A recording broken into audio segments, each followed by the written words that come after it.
Good evening, everybody. Sitrep Podcast is back with another episode of Wargaming Hobby Goodness.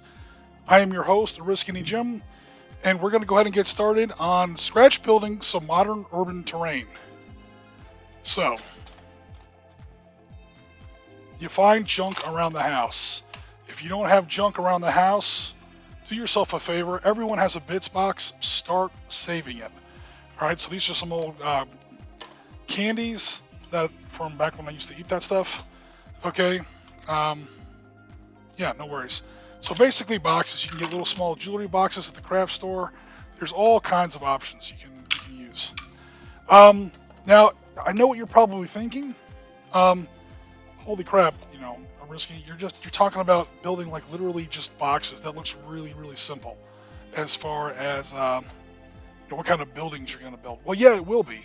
But here's the thing. You're going to build about 10 of these in different sizes and different shapes with different roofs and different windows and so on and so forth. I'll show you how to put a little bit of detail on there. A little bit of detail. You don't want to put too much. And what you do is then, once you're ready, you start Lego blocking the stuff together. Like so. And, I mean, it's hard to show in 3/4 view here, but believe it or not, it's going to start looking like a real building. Okay? You put all that together with a few like dedicated piece of urban terrain, like some chain link fence, some streets, where we may not get to this today, but you can put like these little factory windows on there. They sit on your building kind of like at an angle, so it looks like a warehouse or a factory. Let me try and get that where it shows a little better on camera. Okay, and you pile enough of it up, and again, it's tiny little bits, little simple bits, but you pile enough of it up, you're going to wind up with a table like that in no time. We're also going to go into, very, very briefly, if we have time, if I can bring back my little camera there, some quick and easy way to do some signage. And signage is a key. You can turn any table from one setting to another setting with some very, very easy signage. And the trick to that is to not attach the signage permanently to your buildings. I'm going to show you guys, some quick and easy tricks to do that. You guys probably already know most of this stuff, but hey, it's Wednesday and we want to stream, so we're going to go ahead and get started. All right, so that is the easy part. Just collecting junk out of the, not out of the trash, but just collect it before it goes in the trash. Any kind of cardboard obviously works. You don't want to really use cereal boxes, soup boxes, the kind of stuff you find in the cupboard because it's usually too flimsy. That stuff makes great cardboard for when it comes to cutting up scraps for your details. This very, very, very flimsy kind of cardboard. This stuff is a lot stiffer. You can still cut it with good scissors, but it should be a lot stronger than your typical, like cereal box or candy box. Stuff that, or like a model box. This came, some old Team Yankee stuff I had. Yeah, so simple stuff. Vorpalbite says he just spent $250 for a 54mm 1:30 large tent, 10 by 10. Wow, $250 for a tent. You could almost bought a real tent for that. Did I tell you about the time I played the Battle for Hue City? Actually, you may have. We've talked about Hue City before. I've done Hue City myself, but only in 15mm. So he said, Vorpalbite also says he took shoe boxes, wrapped them in butcher's paper, drew on the doors and windows. Yeah, we use we're going to get to it in just a second. We use a pretty similar system here. Okay? So I should also say up front, the scale that I'm choosing for today's example is the scale I tend to use for moderns. That is 20mm. That's just a personal choice. It's bigger than my usual scale. My usual scale is 15. I like 20s because I just started off with 20s, kind of almost by accident. And what winds up happening is since most modern battles are a lot more infantry focused, I just wound up with 20mm. I don't even really know how I settled on that scale, kind of by accident, like I said. Okay, so number one, we went over the boxes, and I do have some pre-cut materials. I'll go into that, but pretty much, yeah, boxes. And then it's time to talk about it's going to make your buildings look like buildings. So here's where you go on Google Images, and you start pulling down some skins, okay? Now, these skins might not always be 100% the way you want them to look right off the bat. And how do I have that huge shadow? Hold on just a second, guys. Was that shadow always there? I thought I got rid of that. Oh well. I guess we're just going to have to deal with it for now. Yeah. No matter which way I move everything, I'm pretty sure it's going to still have that nasty looking shadow. Hold on, guys. Let me try one simple fix. Oh, that wasn't too bad at all. Okay, there, we got rid of the shadow. Awesome. Okay, so like I was saying, I like to play with 20 millimeter. So what I do is I get like a little, again, you download the skins however you can from Google Images or the like. You may have to play with it a little bit in Photoshop to get it to look the way you kind of want, especially to get it to scale the way you want. You can kind of get by in PowerPoint if you don't have Photoshop. If you don't want to mess around with too much Photoshop, if you want an even better solution without actually having to buy Photoshop, there's things like GIMP and Photopea. There are free browser versions of Photoshop. They don't have all the features, but they have enough for what you want, which is just pretty much to put together these skins. I don't think these skins were exactly this way. Notice one panel has a door, one panel doesn't. So I either added the door or I took the door out. I honestly don't remember. But you're going to have to make some changes. You're also going to have to scale it. So I put a little figure there, and I make sure that the figure was big enough to, what you really want to look at is doors and windows. You want your figure to look like doors and windows, and then you go ahead, or to match with doors and windows so that you know that your building's the right size. And then when you print it, you may have to do some zooming in and out. You want to make sure that your figure comes out to, your physical figures, obviously, come out to the figure you have on the table. Again, in Photoshop, there's ruler function within Photoshop, so you can do this ahead of time. One way or another, you just want to make sure that your skins come out to your miniatures. So again, this is more or less scaled to 20 millimeter. As you can see, a 20 millimeter guy will fit through the door with plenty of headroom. We're not talking about any Rasmus size figures here. He can shoot through windows. He looks like he's taking cover and shooting through a window. Basically, we got the scale the way we want. So then you print out a metric crap ton of these. If you got to go to Kinko's, if you have a printer at home, if you can use a printer at work, however you do it, print a lot. However much you think you need, take that number, multiply by 2. I'm not kidding. Some people try to get, I remember when I started with this, I would try to get all, engineering ahead of time. Be like, okay, I'm going to build 5 buildings. Each building has 4 sides. That's 20. I'm going to need 20 panels. So you're going to need 40 panels. Because of scraps, this one's too big, this one's too small, there's a little bit of overhang, and it's going to be a lot, okay? And when you get done, save all your leftovers, because you're going to need them again. Even if only for a patch on a building that gets broken or skinned up, the cat gets to it, your girlfriend spills coffee on it, who knows what, you're going to have to do repairs on your buildings in the future. It's really just going to be paper and cardboard. So, yeah, you're going to have to keep some repair materials around. All right? So, with all that out of the way, let's go ahead and get started on our first building. Super easy. You guys can probably tell where I'm going with this. Before you get started, let me make sure the camera shows this correctly. Make sure that the building is to the right size. Like, see this box here? This box, you probably can't see it actually. Let me get it towards the right angle. So I line up the bottom of the box to the bottom of the layer, okay? It's, as you can see, it's pretty much perfectly leveled on there. Then when I go to the top, it looks like about 1/8 of an inch too short. Okay, so this isn't really going to work. 2 ways to work with this.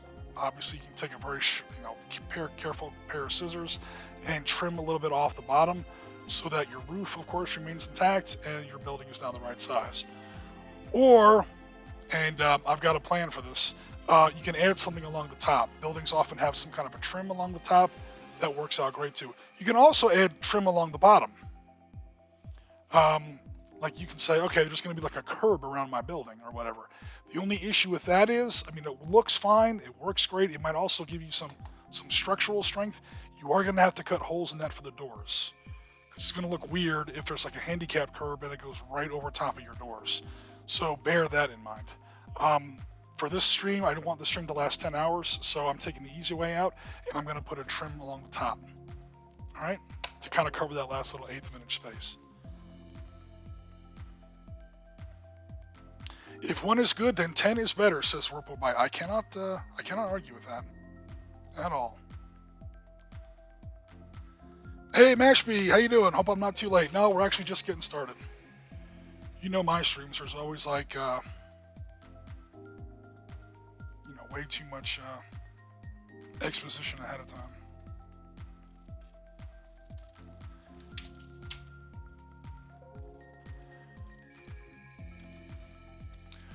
Some people, when they like to cut their panels, they like to use, or their patterns, or their skins, whatever you want to call it, they use, let me get that in the center of the frame there. They like to use, cardstock or whatever. I actually don't. The only time cardstock really helps is if there's all kinds of weird lettering on your box and you don't want it to shine through your standard like 20 or 28 pound typing paper or copy paper. Wow, I just called it typing paper. I think I just dated myself. But you guys are all old too. You all know the score. Yeah, so maybe there it's a little bit more clear. We obviously are going to have to do something with that top part. That's not going to be a problem at all. All right, so here's a little bit of fun. When you're putting these on here, remember I said before, you're always going to need more than you think. Notice what happens here if I just put it straight on there. The corner of the building is going to land like right near a window. It's going to look kind of weird. So we don't want that to happen. I'm going to have to do this, and I'm going to have to cover that up with another piece of brick. So again, you're always going to need more pattern or skin, whatever you want to call it, more of these little illustration pieces than you think.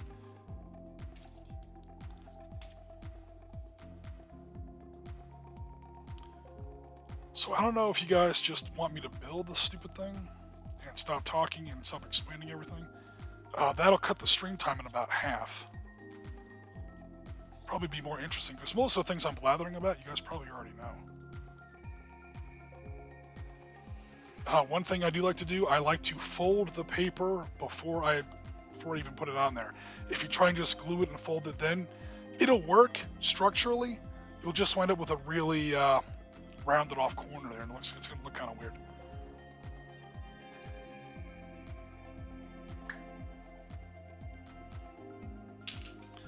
Get a scrap sheet of paper if I have one handy somewhere, pretty please. There we go.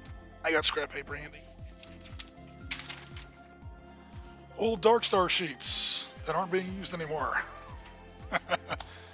They make great scrap sheets.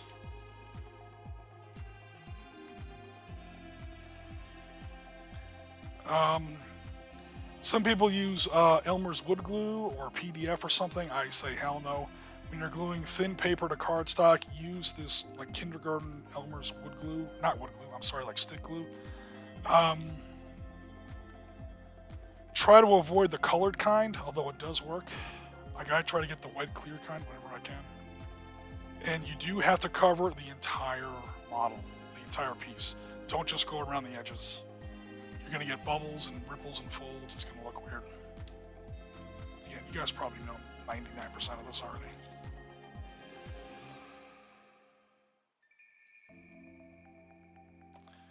I should probably just shut up and build.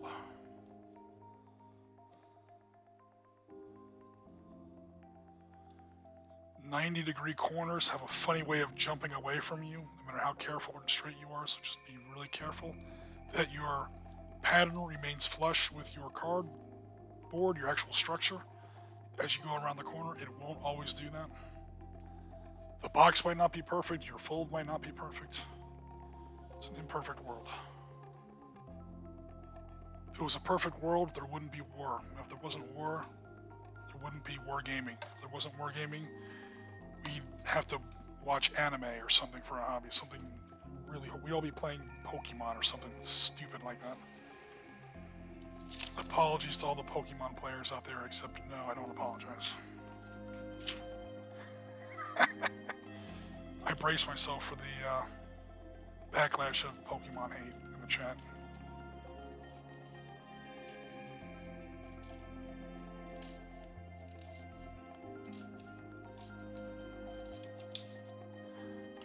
What I was saying before is I like to use like just regular copy paper and do my best to use monochromatic cardboard so that any printing or branding or pictures on the box, like, you know, Tony the Tiger off your Frosted Flakes or whatever, it doesn't show too much.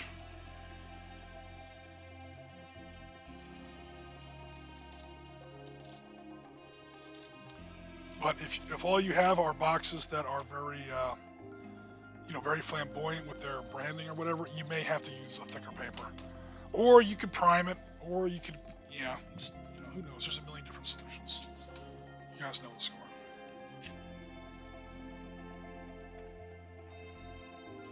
So, I don't know how well this is going to come out on camera. The tempting thing to do is to just slap that on there and just go right around the building. Problem is, there is a slight color difference there. It's actually pretty pronounced in real life. You can see it a little bit there. I realize that's a little out of focus. That's because it's focused for a little further down in the depth of field. Sorry about that. I can manually focus that in just a second.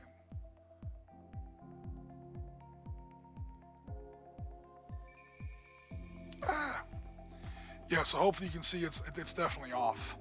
So I'm going to have to do something else about that.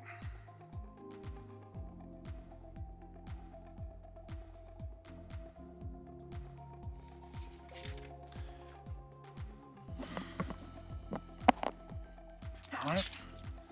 Waiting for that to go away. Please go away. There we go, finally. Alright, so I'm going to have to use a small piece of scrap off of this piece, where the coloring is much more close. So again, I'm going to cut more than I need. Pre-fold.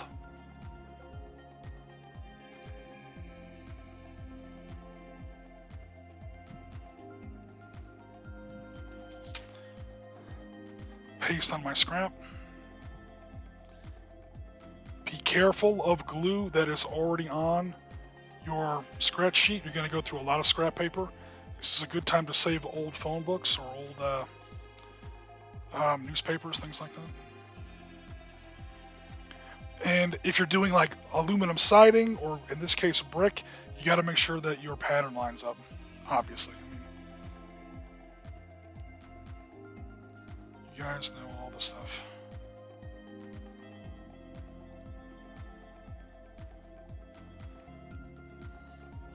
Alright, and there's our corner done. And now we're just going to continue around the building. Those colors look very good. Oops, we do have to get it to where, again, the corner does not land in the middle of a window. That's actually going to be tough. Yeah, see, here's where I'm going to lose a little bit of brick, because I can't do that. The window's too close. If I do this, now it's like smack in the middle of the window. I'm going to have to do this, because I want my windows to be, you know, pretty far away from the corner of the building. And that's going to cost me some brick. But again, save your scraps. And again, you've already printed a lot more than you thought you needed, because you listened to a Risk and a Gem. When it comes to hobby, I know two things. I don't pretend to be like some kick-ass hobbyist or awesome painter or anything like that. I really don't.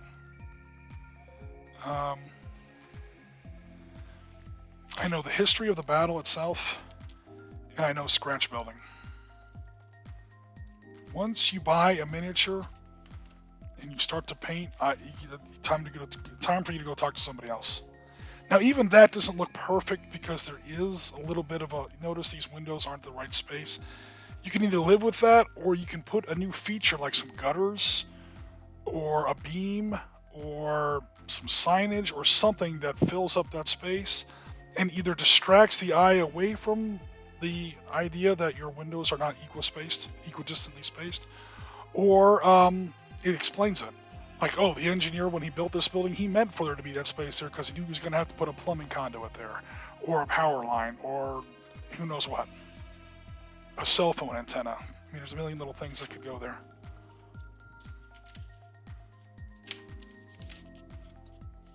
Save your scraps because you're going to need it later. And when I get done going around this building, I will check out Mr. Chat.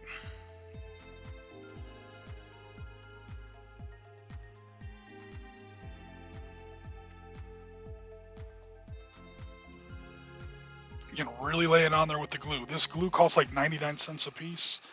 Buy it by the case, because you're going to need a lot of buildings. And you're going to use up a lot of glue. Don't get cheap on the glue, because then little corners and edges start to rip and tear and fold up, and your buildings are going to look, battle damaged maybe before you expect them to.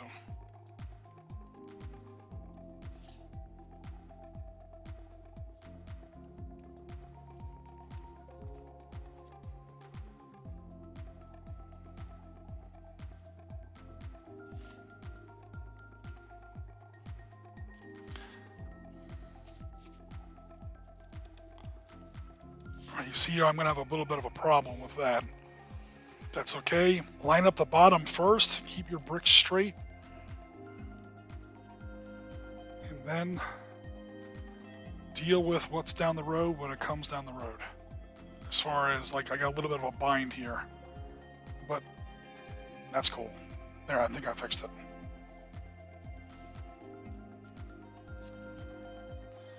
Alright, we got pretty much 3 complete sides done.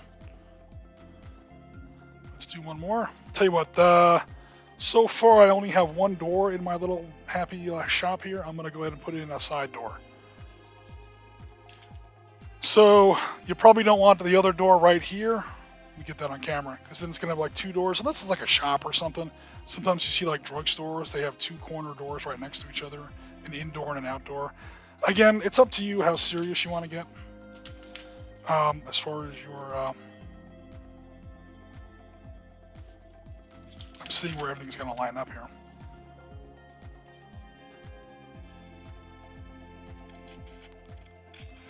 It's up to you how serious you want to get about your building's construction. I actually don't get that serious.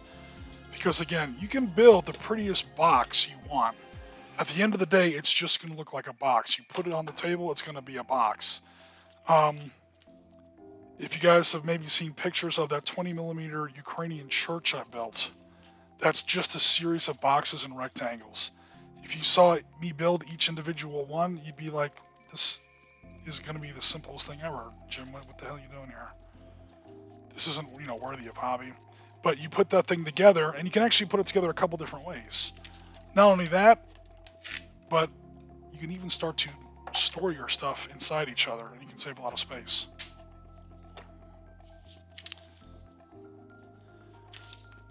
That church can actually start to look like a complex architectural edifice a lot faster than most people think. And again, it's just a series of squares. All right, that door is not going to work. That's okay. I'll just have to put a little corner piece there.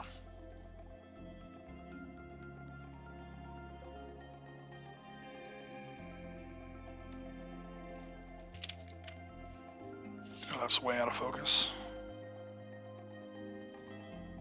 The problem with my focus is that it's focused.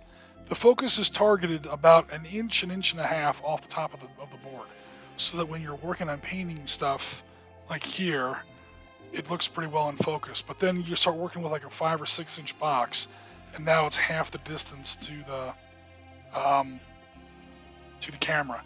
And no, autofocus does not work worth a crap. So it's manually focused at a certain altitude, for lack of a better word. So some of this work is going to be a little out of focus, and for that I do apologize.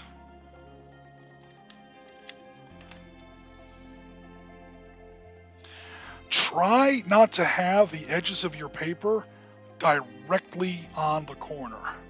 You are begging for split ends, stuff getting frayed, kind of peeling up off like, the labels on the old TV guides or whatever. Always try to have the edge of your paper at least 1/8 of an inch away from the corner. That's just a durability thing.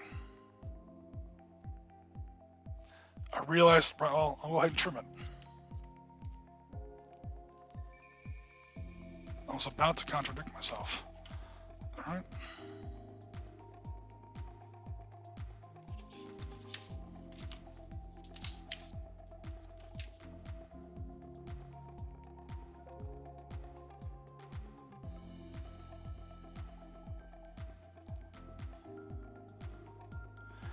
This kind of work is when you put in a nice, like a favorite movie or an old stream or some hobby videos, preferably from Sitrep podcast, but anyone's hobby streams will do, and you just crunch out a whole bunch of these buildings. Hobby tip number 3: do it on a day when you have off and your girlfriend or wife does not, because you are going to make one hell of a mess in the house.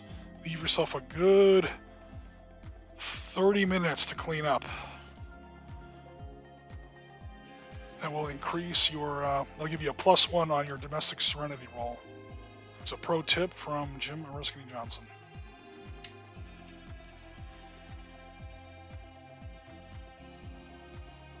Or get lucky like me and get a girlfriend who makes a lot of messes herself. So when she comes home and finds that you made a mess, she can't say nothing. I joke, but I'm not going to pan up the web camera or anything right now. The other half of this craft table is coated in all kinds of Christmas crafts, Christmas hobby. My girlfriend is going absolutely Christmas ballistic.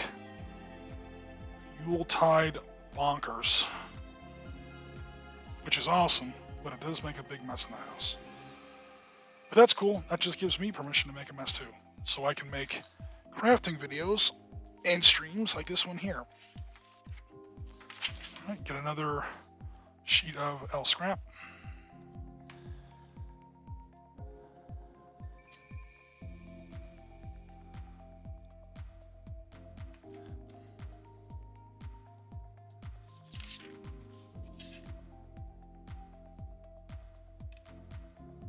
Oops, that was the wrong way.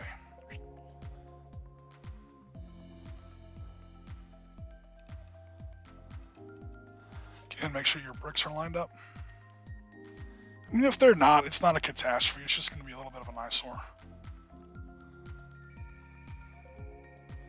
Okay, and that is stage 1 of our building complete. We have all the walls done. We have doors. The doors are the right size for the miniatures that we want to be playing with. Yeah, we got the basics of the building constructed.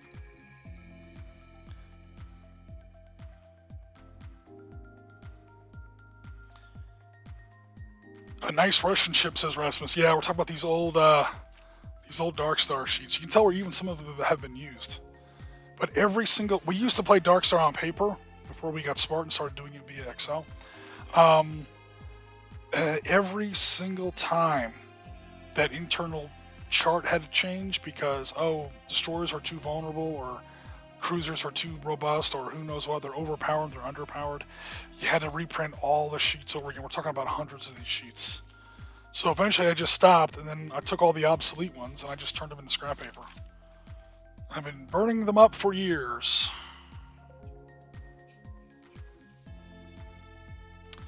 Oh wow, we got a lot of stuff over here on YouTube. The kids' old school work will do for, the kids' old school work also do good for waste paper.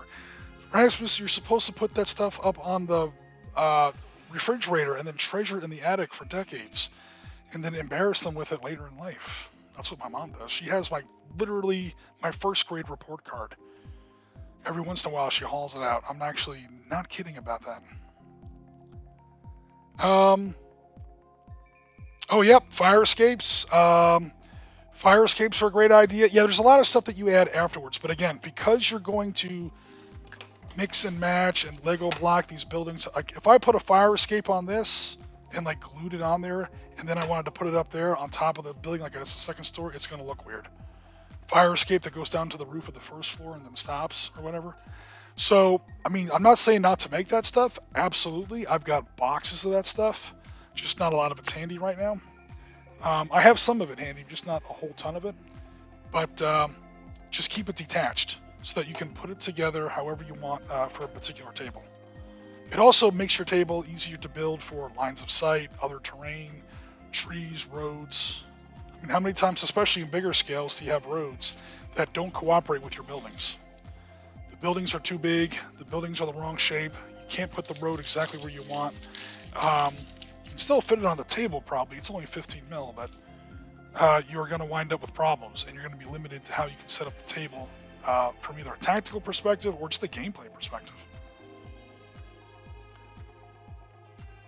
Will your building have an interior? Vorpalbite, you laugh. But Jen can back me up in the chat. Jen, tell them about the time we built Club Shine. I built a nightclub in about 50 millimeter. It was 4 feet by 4 feet, removable floors, removable staircases, interior doors, a VIP lounge, an executive lounge. Yeah, it was. It had everything. It took about 2 weeks. I used it for about 4 hours, and then I threw it out. One of the dumbest things I ever did. Okay, so anyway, there's our basic construction. Awesome. Now again, we have to do something about that top part. You can either just put more brick there, you can go back to your other sheets, you can just trim out very slender strips of, again, this is why you need twice as many as you thought. You can cut out more brick and just cover it up, or there are other things you can do. You can get your building a little bit more awesome looking.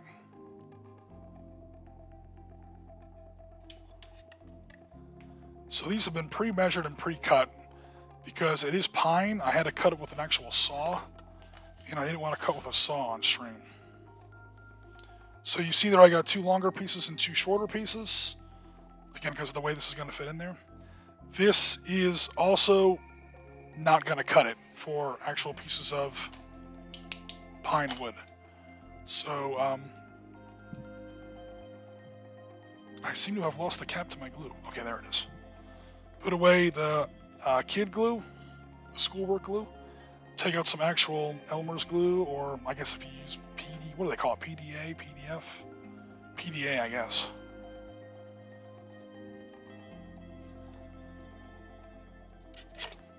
No, I had this cleared before the stream, and now it's clogged up again.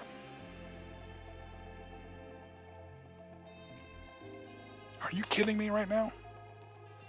I spent like 10 minutes clearing out this bottle before the camera went live, and now apparently it's clogged up again. Oh, there we go.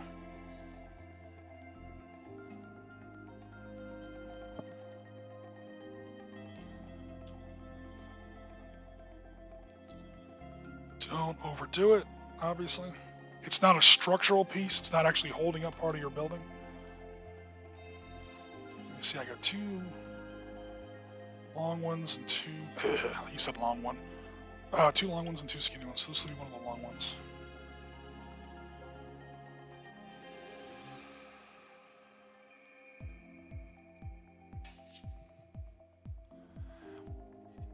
You want to keep any embellishment piece, you want to keep that flush with the roof, because you're about to put a roof piece on top of this.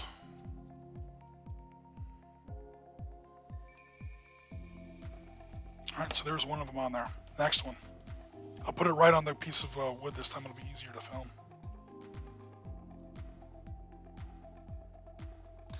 Man, there's some righteous glare coming off this box. Just because it's like that shiny kind of cardboard.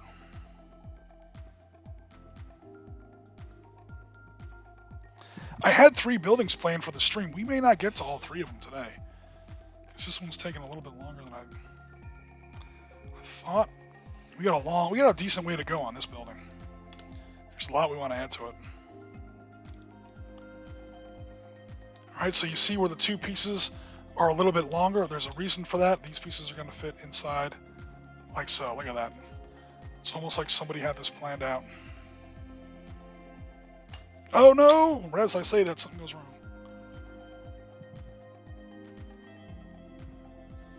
This was the piece I told everyone not to put too much glue on. Then it falls off. Oh, a risk. Is there no end to the depths to which you will embarrass yourself? So people like Whirlpool Bike can laugh at me.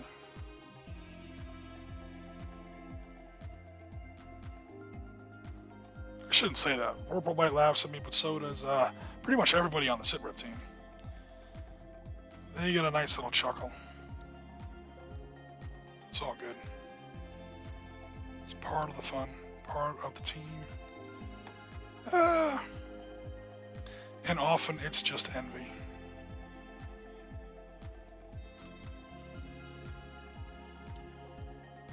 Cannot compete with the awesome that is Oriskany. Then Oriskany woke up because he was streaming again. Come on, stay on there this time.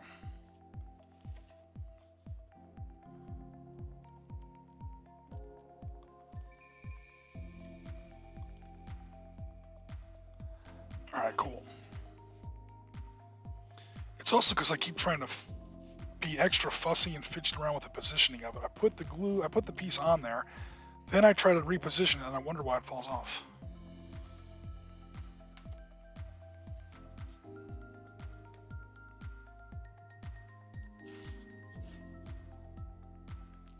Try to work in the center of the frame so people can see what's going on.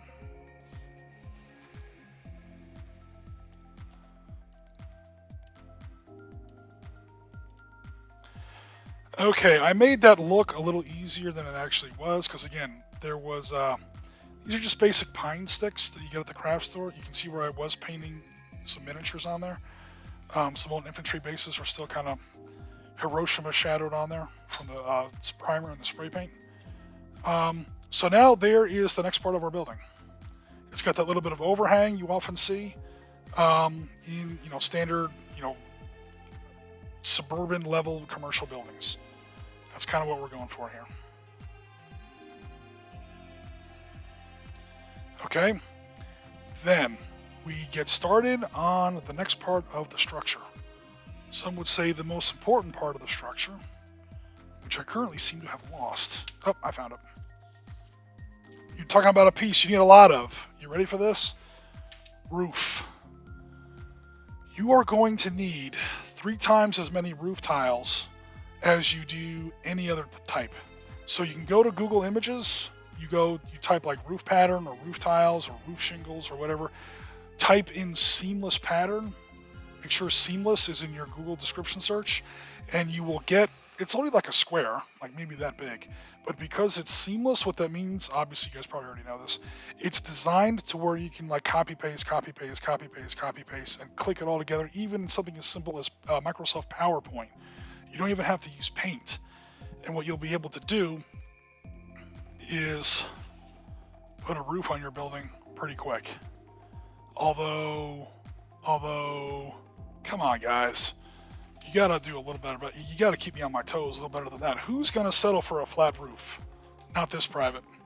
We're gonna go for a peaked roof. Because of course we are. And then this will probably be the only building we build tonight, even though I have like 2 other smaller ones planned.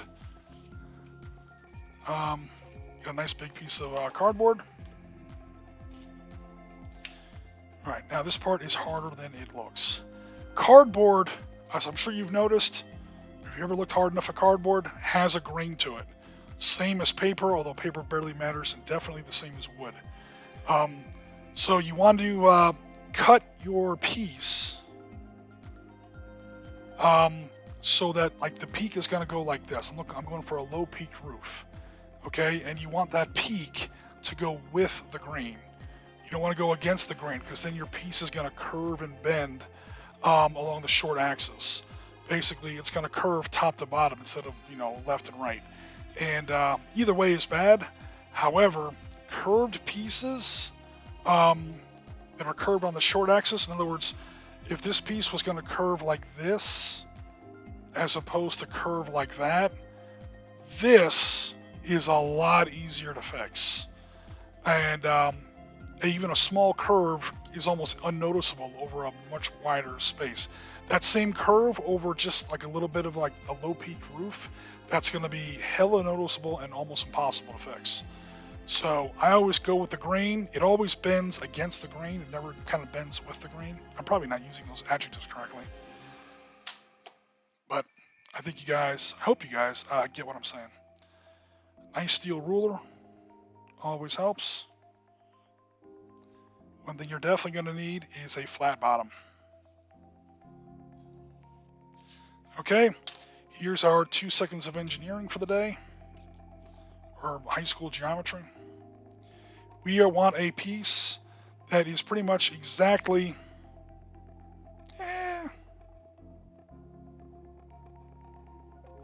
yeah, let's go ahead and call it a smidge more than 6 inches. 6 inches long, as my dad used to say. Like 6 inches, and make sure the saw blade is on the outside of the cut, basically.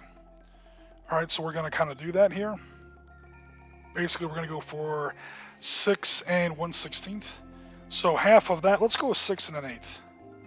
6 and 1/8, that makes the half 3 and 1/16. You get the exact centerpiece of your peaked roof.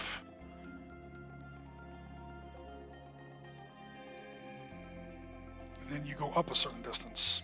Let's go with, I have some pre-peaked pieces made. Let's see, let me make sure these are big enough before I commit to this. Oh yeah, it's good.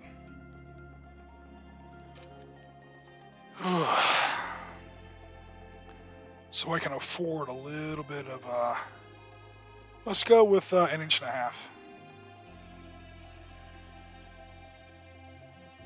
Okay, so now that you got right angles, 1.5 inches up, 3 and 1/16 on either side, and then you just draw some basic, you connect the dots basically. You should end up with a, not equilateral triangle, but at least a correct symmetrical triangle. I know that's not really what equilateral means, but again, this is a hobby stream, not a geometry class. Okay, that's kind of what we're looking for there. Good news is your second piece is a lot easier to make. You just trace the first one and cut on the inside of the line. Often it's easier to just make a rough cut around the piece. Now it's much easier to maneuver when you're trying to make precision cuts. Again, you can kind of do this also with some with a knife. I'm just handy with scissors. With a good pair of scissors and a little bit of patience and care, you can get some pretty even cuts.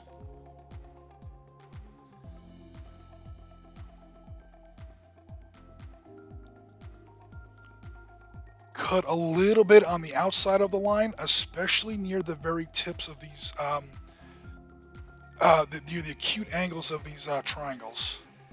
Because the way the cardboard wants to bend into the blades, you're going to lose a little bit of your cardboard there.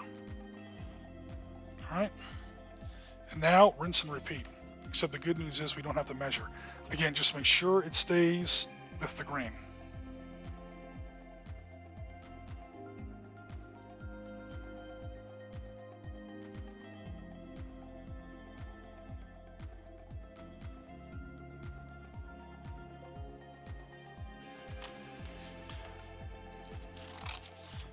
Rough cut.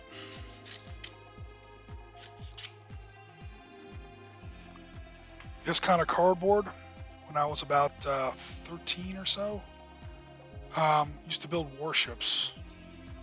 The scale, I guess you could say, was like roughly 1 to, I don't even know. A battleship was about a foot long. So like 1 to 800, I guess. That can't be right. Yeah, 1 to 800. So not gaming pieces by any stretch of the imagination. Then I got crazy. I built a USS New Jersey at 1 to 100 scale. And before you start scratching your head and you do the math, yeah, that sucker was almost 9 feet long. All out of cardboard. It took me all summer. The scale was completely off. It was all over the place. But and then I kind of ruined it. I spray painted it this god awful like silver. I thought it was gray. It turned out to be silver. I was a kid. I didn't know any better. Actually, no, it wasn't quite. The one that was that long was a Nimitz-class aircraft carrier, USS Carl Vinson. That was about 8 feet long, so it was a little bit less than 1 to 100. It was probably like 1 to 120 or something. All right, so now we have this.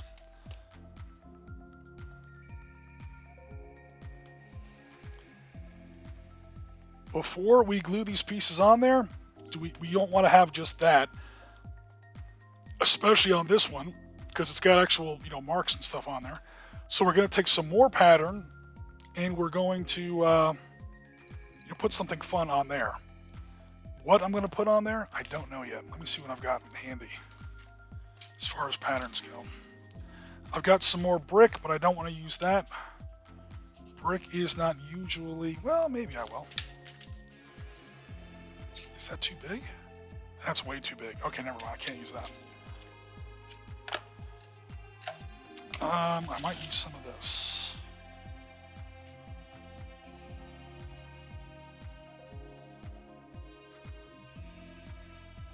It's a smidge too small, but you know what? I can get away with it.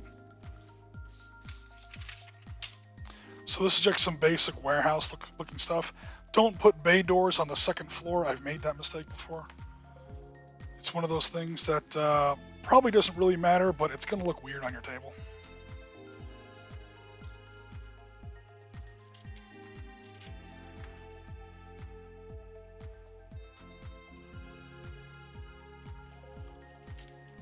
Whoa, cut straight, dude.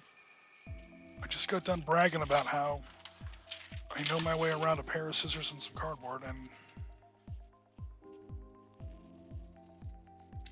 then I almost screwed that up.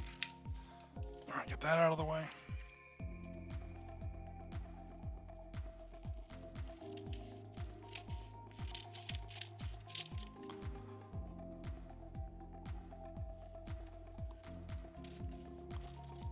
This doesn't really have to be anything precise. This is literally just, you're basically painting with painting with paper right now.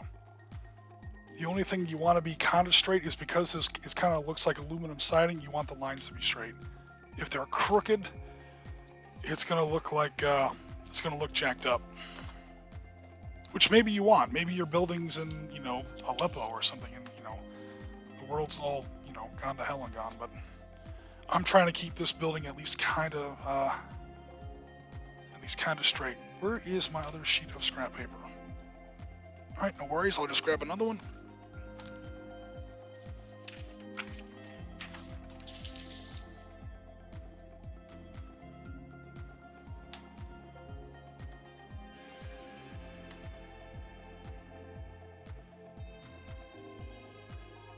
Ooh, I promised to get back to the chat, didn't I? Jen, is there anything going on in chat? Well, you probably can't answer because...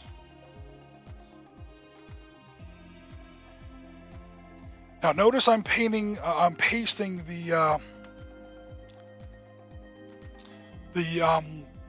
back side of the cardboard, the plain part, to the paper. There's a reason for that. So what's going to happen is, obviously this colored part that would probably show through some of the paper a little bit is going to be inside the building, so it doesn't matter. So the idea is to put the flat part of the paper. Novus Templar has joined us. Novus Templar, hello. Hopefully you haven't been waiting too long. My webcam is showing, I'm sorry, my PC, I should say, is showing what's actually on camera. So I can't see Can't see much of the chat right now, not at least not without stopping.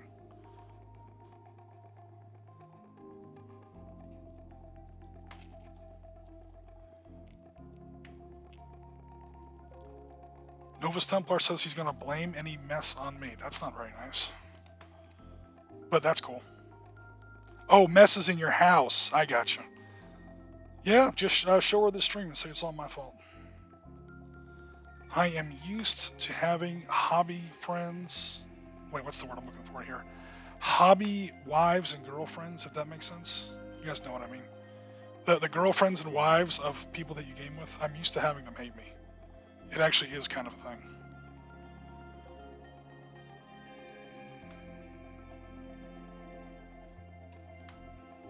Girlfriends, moms, I've always had luck with. Fellow gamers, fellow hobbyists, wives and girlfriends have always hated me. Never had good luck with them. Probably because I take over their husbands, boyfriends' lives. And pretty soon they start getting jealous. You pay more attention to a risky than you do to me. I'm sorry, honey. His games are awesome. What do you want? Again, we're gonna put the branding, the colored part. Oops, I almost did it the wrong way. Right as I was saying that.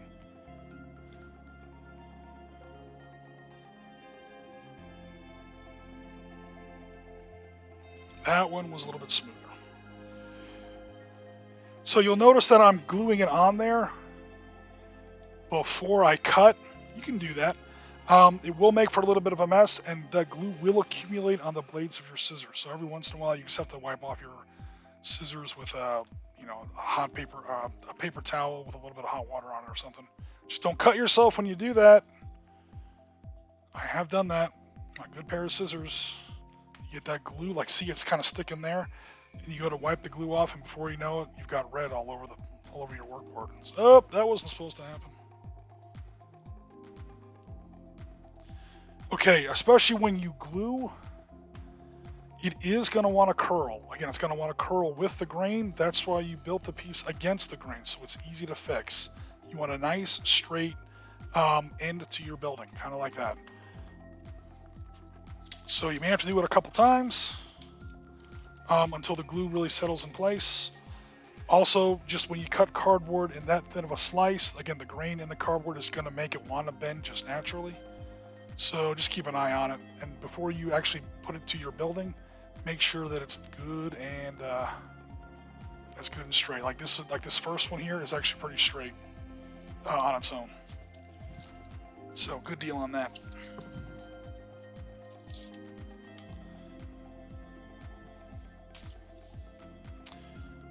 All right. Now for this part, I'm going to. It's time to put the glue, or it's time to put those little end pieces on the actual building. So here's where things are going to get a little. I don't want to say intense, but another little fun trick I sometimes do. I make a temporary piece, a temporary tool. Thick on one side, thin on the other, with a little bit of an angle. I use it almost like a putty knife.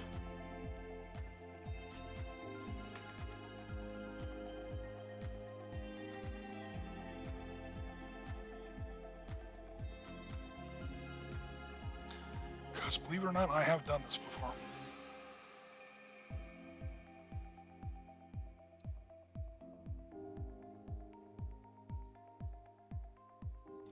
Tell you what, this time I promise. I know I promised last time and I didn't go to it, but this time I really do promise. I will check the chat as soon as these two end pieces are in place. Because these end pieces are going to take a little while to dry.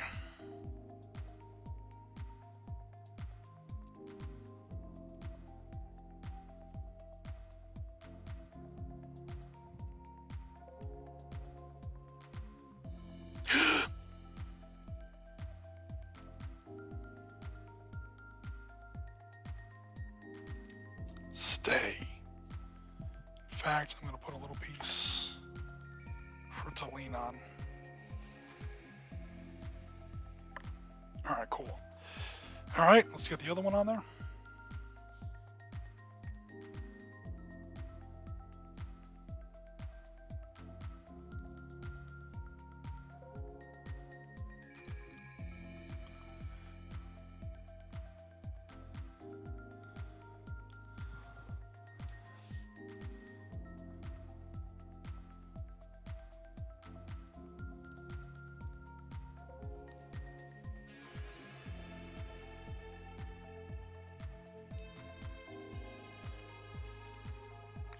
Oh, it's wanting to fall over. It's okay if it leans. That's not leaning that hard.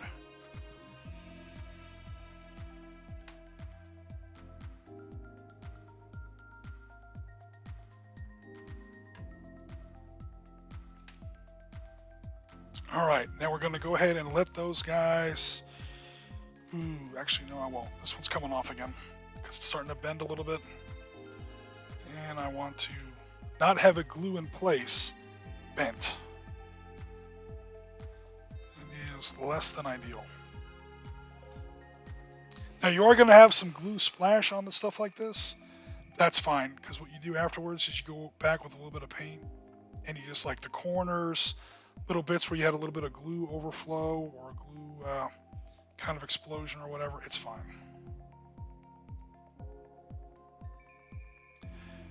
All right, we're going to go ahead and let those two settle in place. I would show you a little bit what it looks like right now, but I don't want the pieces to fall off. So when that dries, we'll come back to it. Move that over there. Clean up my area a little bit.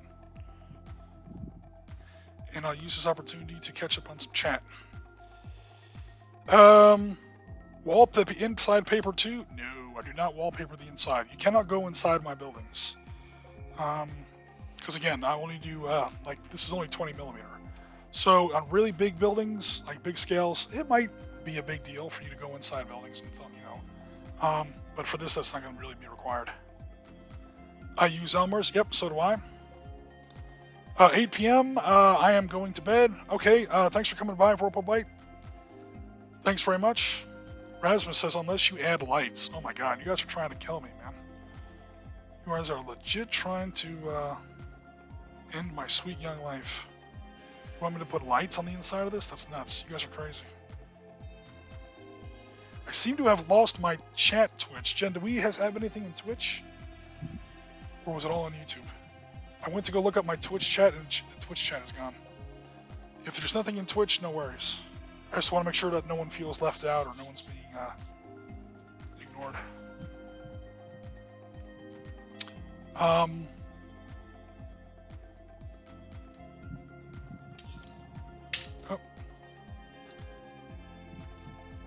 Oh, Novus Templar was the guy in chat. Okay, cool. We already kind of got into that. Live on the edge, make a mess, and then say, Jim told me to do it, and it'll be okay. It's his fault, not mine. There you go. Cool. Thanks very much. Rasmus says Jen is very understanding. Yeah, you know what? She's not the only one. We're very understanding of each other. Okay, so I happened to get lucky here, and I got some card stock that was from an old meeting. So this is like the temporary placemats you see on like a conference table. It's nice thick cardstock, and it's pre-folded, machine folded, so it's a nice straight line. You can use that if you have any. If not, regular cardboard will do. Again, just make sure the grain of the cardboard goes the long way down the roof. Okay? And pre-score the inside of your peaked roof. And then bend it the other way. You don't want to score the outside of it because then you have a huge split down the middle of your roof. You can do that, but then you just need to add another peak piece, which some buildings do have. They have like a little spine piece that sits on top of it. But either way, you want to definitely get that steel razor and an X-Acto knife and a hobby knife, and you want to get on, because this fold on any decent size of cardstock, decent gauge of cardstock, is impossible to do by hand. You have to do that with that shit with a knife. Oh God, help me. All right, here is where it gets kind of dicey. Pray for my soul. Oh, that piece is not ready. Damn it. Get on there already.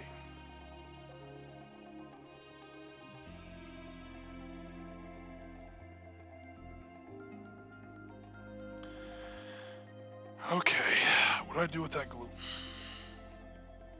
My nasty glue piece.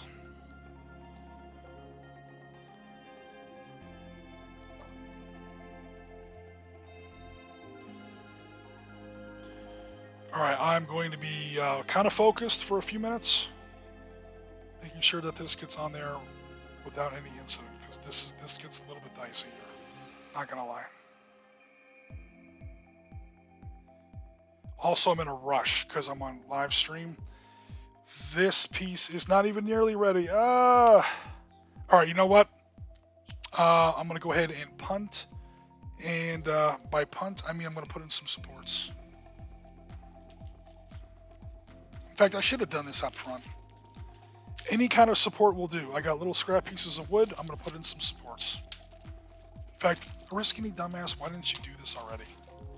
All you really need is a couple pieces. Actually, I'm gonna go ahead and get crazy and make this building extra strong. 2 larger wooden blocks. You can buy whole bags of this stuff on the cheap at your local craft store, and then 2 smaller pieces on each side. And again, that's per side of the building. So I'm gonna need a total of 6 support pieces, 3 per side. Yeah, you can see where this one's still wanting to fall over. Damn it. Oh, you guys are embarrassing me on the stream.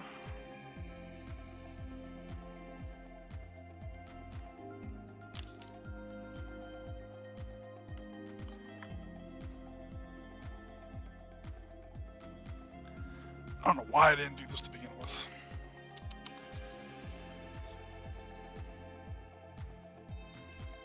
It doesn't take much, just a little bit, just to maintain that right angles. Boom. I don't know why I didn't do that before. I'm so stupid sometimes. And a little bit on the end. Obviously, you just don't want it to exceed the incline of your roof piece. So be on the be on the lookout for that.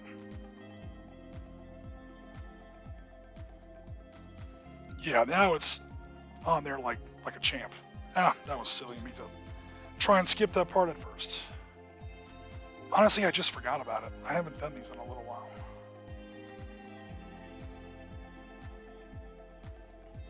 Now this building is hurricane proof. Okay, buffoon, there we go. Now I can move it around at will. You guys can see where I'm going with this.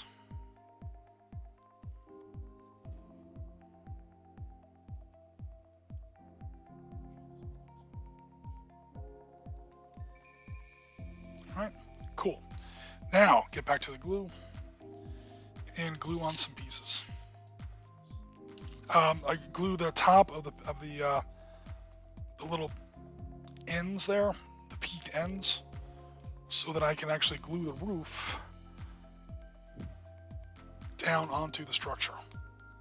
I wonder if I should have cut a 3rd peaked piece. It's too late now because I can't really, it's kind of too late now.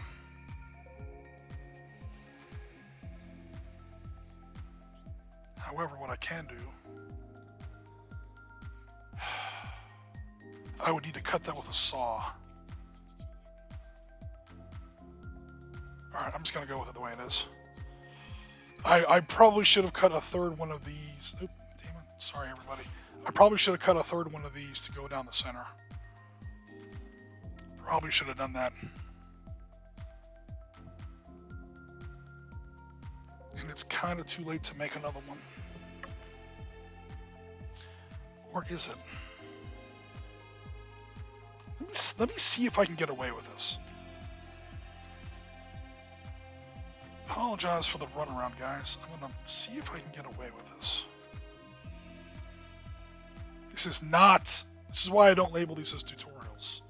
This is not how you do this. This is the anti-tutorial. This is how you don't do this.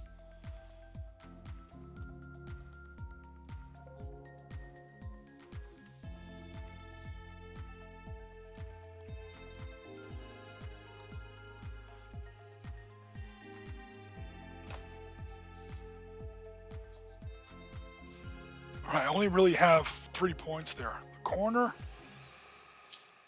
corner, the peak, and the other corner. But if I take those measurements accurately enough and I draw straight lines, I should end up with the exact same geometry. Or at least close enough for cardboard. Cardboard has a lot of play in it. It bends, it curves, it expands, it contracts. It is part of what makes it so infuriating to work with sometimes, and at the same time, It's very forgiving, especially once you learn how to use that those kind of variations to your advantage.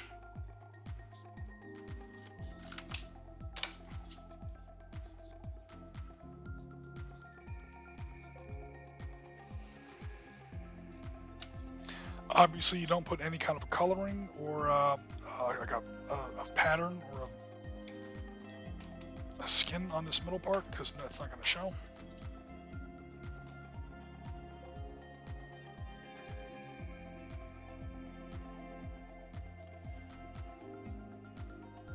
But you want to make sure that those three peaks line up as far as their distance.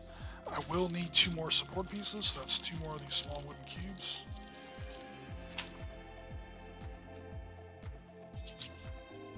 Making a mess here.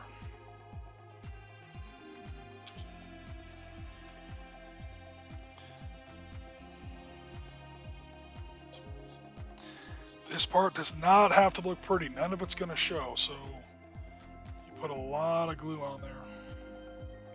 The whole point of this piece is structural.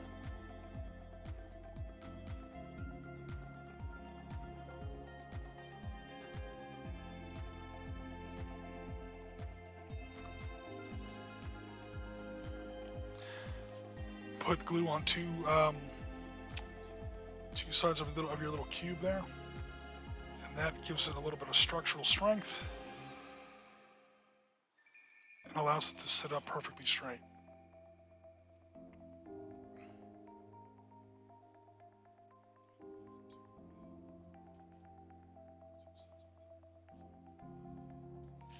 All right, cool. So that's kind of what we ended up with there. Now I feel a lot more confident about that top part. Just let that dry for a smidge.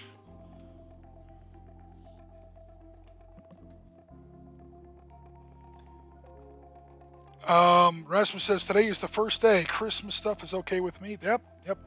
I just get a little annoyed when people start setting up for Christmas like before like Thanksgiving. I've seen people start setting up for Christmas before Halloween. It's like, guys, I mean, it's not Q4. It's called Christmas. It's the holiday season. The holiday season is not synonymous with winter and autumn. Even that is 2 seasons, for crying out loud.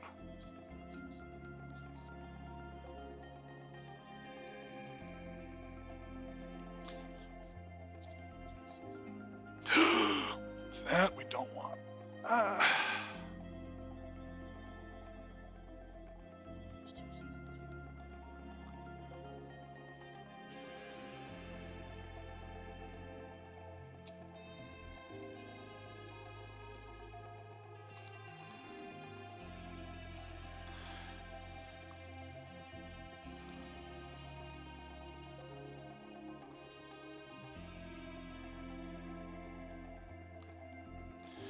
Probably rushing things a little bit here, but I'm not giving this stuff enough time to dry. But again, we want to get it done on stream, so here we go. Now this is going to be way too big. That's okay, we're going to fix it afterwards.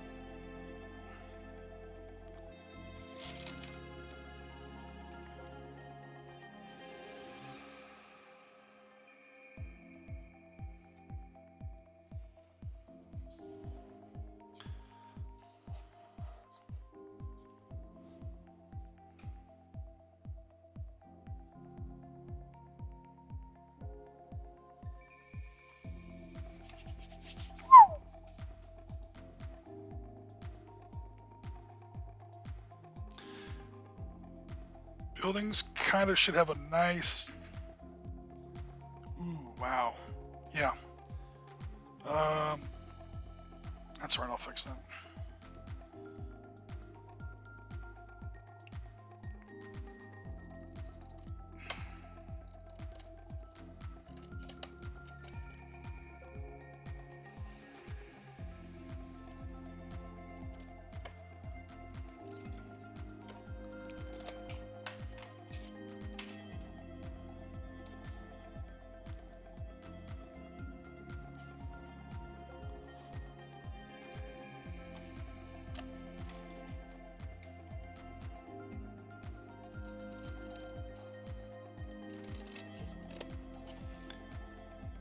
Apologies for being a little quiet. I just got to make sure this part comes out okay.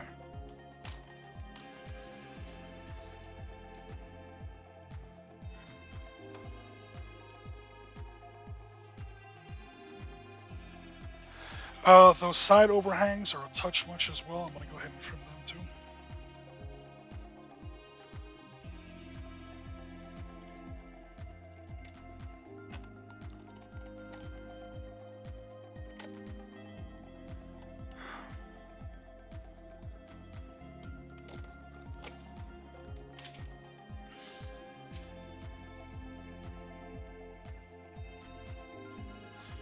Truth be told, I probably should have measured this before I put it on there.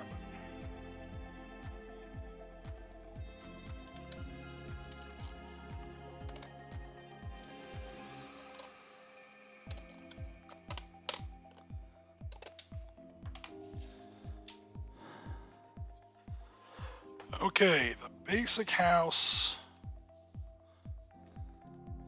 is basically built. It almost doesn't fit on camera. There's a lot of little stuff that has to happen to it now as far as getting it cleaned up and put together right. But now comes the fun part. The details and fixing up and covering up all your little mistakes.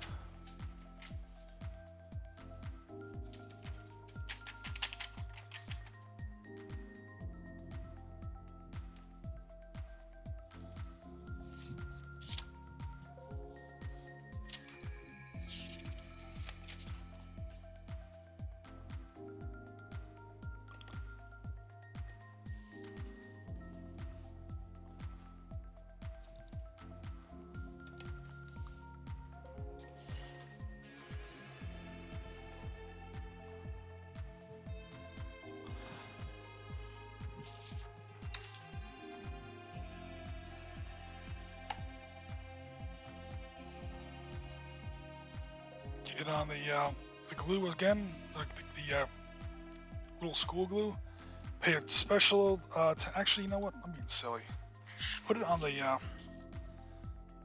actual shingle piece. Goofy.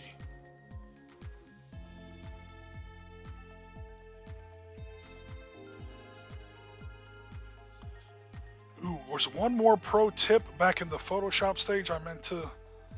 I'll mention it when I can show you guys what I'm talking about as soon as I get to it. As soon as I can show you the top part of this shingle piece again. It's not a critical thing, it's just a way to get a lot more use out of your shingles. So as I'm sure anyone knows, all you gotta do is look at a roof. Shingles do have a direction. They're not, you know, they tend to slope down. Almost like dragon scales. They're arranged on the roof in such a way where rain will obviously not, what's the word here? Jen, is that, why can't I hear the stream? Is it coming out of my phone? It might be my fault. Alright, never mind. Alright, anyway, what was I saying? So what you want to do is you want to make sure... Like, I literally just screwed this up. Oh. Okay, so the thing I was just about to say, I just messed up. I have to cut this in 2 different pieces.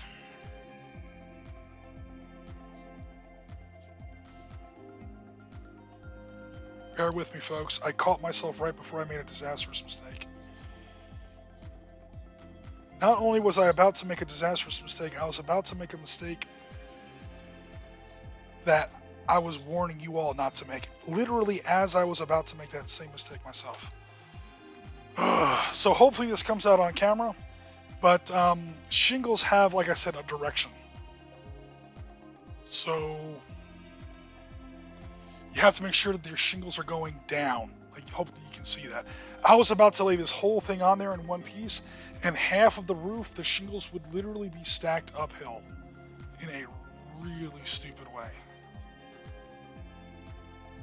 Hello, Dimithios. It's a grognard that plays a lot of boards and miniatures game. I plan to get on your Discord site later, but I'll probably email you later. Okay, cool. Awesome. Thanks very much for coming by. So, like I was saying, what I was about to do was just drop that on there. And as you can see, on the reverse side of that roof, the shingles would have been upside down. So I caught myself just in time. Thank the Lord.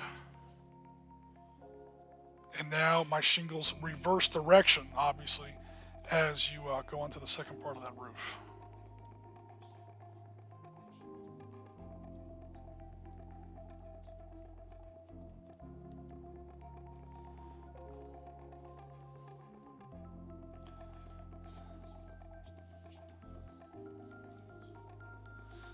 Oh my god.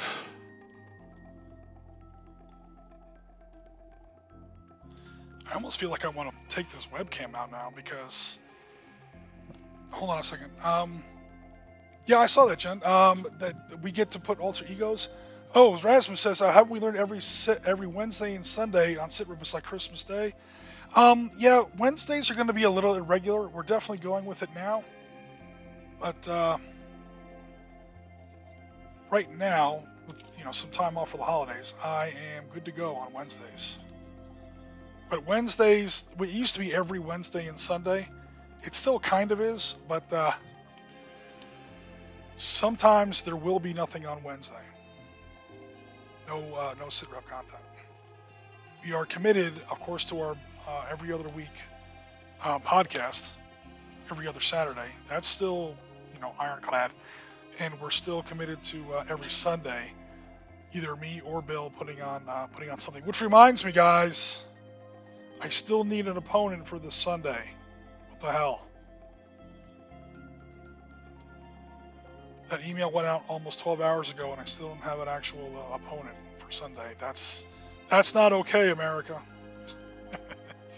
No, it's totally fine. I'm just playing around. If we don't have an opponent, I'll come up with something else. Maybe we'll build another building. Because I had 3 buildings lined up for today, and there's no way in hell we're even going to start a second one here.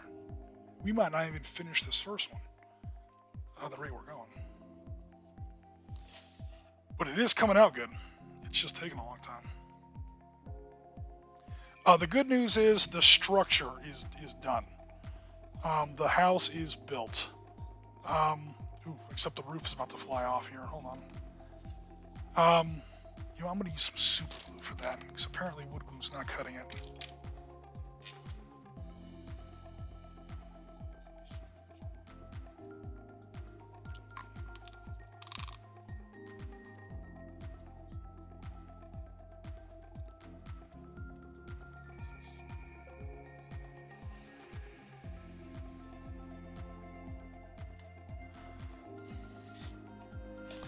And we're getting to the part that's actually kind of fun, which is just, the millions and millions of little details. Chimneys, antennas, gutters, plumbing, stuff like that. We also have a little bit of painting to do to cover up some of the mess. Like I use scrap wood. It's got spray paint on there from old miniatures. Here on my the part that kind of trims around my roof.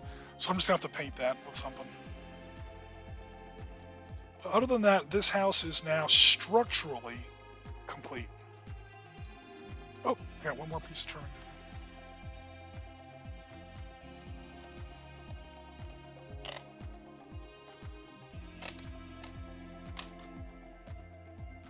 All right.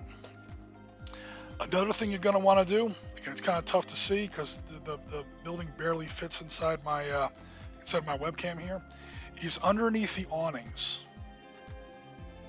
When you put your eye down on the table and you're looking at some little operator that's kind of like running along the street or whatever, you're going to look up and you're going to see whatever was on the inside of your cereal box. So you're going to want to go back and paint that. A dark gray is fine because it's going to be in shadow anyway. You just want to cover up whatever immersion breaking junk you have on the inside of your cardboard there,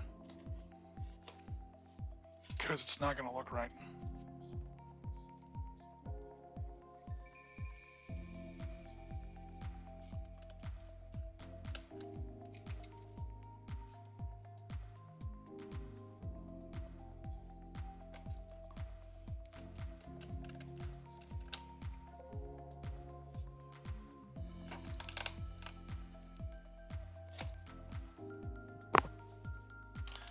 Okay.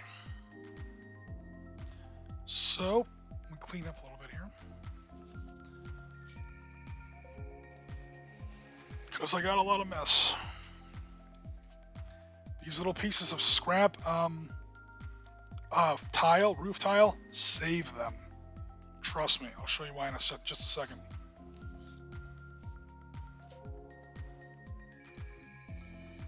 In fact, why don't I go ahead and show you now? Get the thickest cardboard you have. That's still kind of easy to cut. I don't really have any thick cardboard. Do I? Not really. That's okay. This will do. The grain, make sure the grain is kind of going horizontally. Move this to the side for just a minute.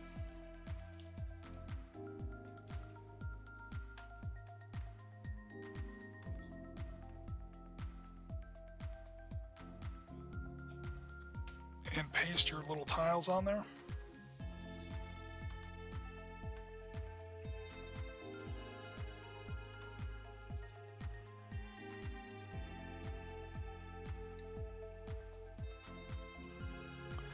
Again, be mindful of which way your tiles are pointing. It depends on the skin you guys find and download on Google Images or wherever you get your tiles from.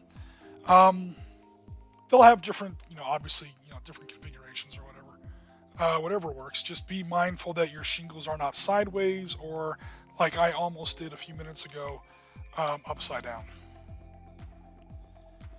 It won't be like a game killer, but your building's going to look weird.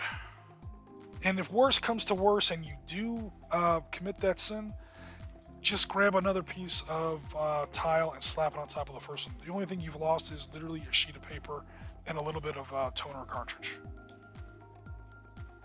And some time. But it's fine.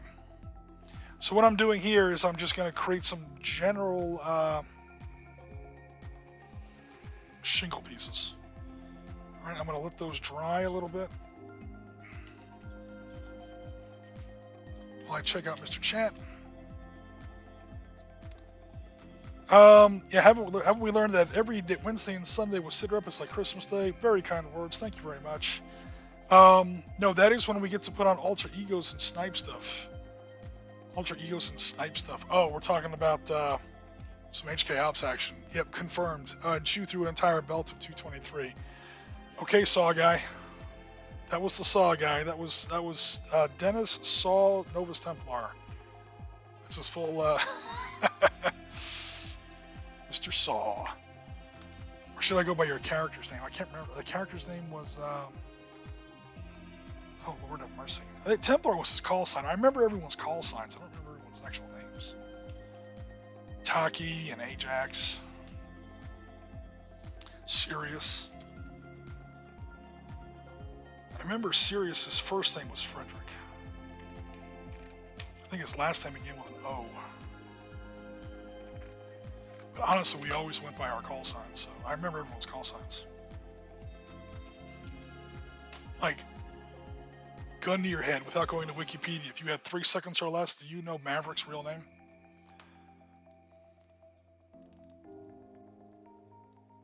Do you know Goose's real name? You know Goose, you know Maverick. Honestly, I remember not Lieutenant JG, not Lieutenant Commander. What rank was he? He was a full lieutenant. Nothing more, nothing less. Lieutenant Pete Mitchell was Maverick's real name. What was his father's name? Duke Mitchell. What was Goose's real name? I remember what was his rank? He was in the Navy, he had a real rank. Lieutenant JG was his rank. I honestly don't remember his call sign. Or I don't remember his real name. The point is, often people remember call signs more than they remember characters' names. Alright, so what you do is you wind up with little, hopefully that's coming out in focus, that's upside down, little strips of shingle pieces. And what we're going to do is we're going to cut them in little slices, like so, and we're going to use them as awnings. You cut out like 10 or 20 of those, and you just put a little piece of them over each window, it adds a startling amount of realism to your miniature or to your building. It no longer just looks like a cereal box because you're putting even the slightest little bit of detail on there. That's probably a little too much, but since we're going to be gluing these just directly edge on, these pieces have to be cut really straight, and this is why we use the thickest available cardboard. Thick cardboard, obviously, I mean, there's more weight, so that adds a slight amount of difficulty to the gluing process, but it's more than made up for in the thickness of the cardboard. It has a lot more of a footprint it can grab onto the side of the building with. Always just cut a couple extra of these and keep them in a baggie somewhere, because these things do break off and fall off your building. And if you don't find it on the carpet or whatever, on the table sometime after the battle, you just grab a new one and put it on there. A little bit of home repairs. It's all fine.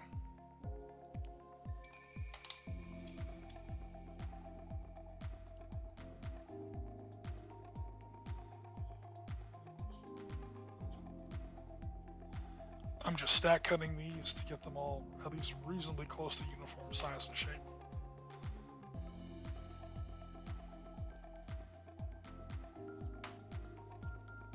Okay, no worries there.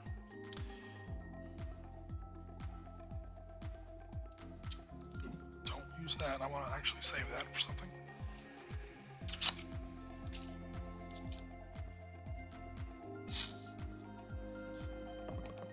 Oh, this glue is almost out.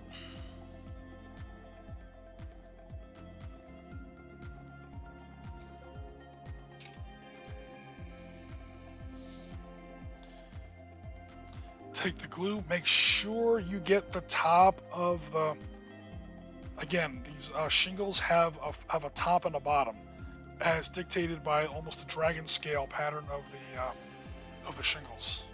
So you want to get definitely the top part, because you're going to glue the top part of the shingle piece to the building. You want to get a lot of glue along the counter, but also underneath, because it's almost going to be sitting on top of a very small shelf of glue. My area is kind of messed up right now, so I want to clean up a little bit. There wasn't enough glue.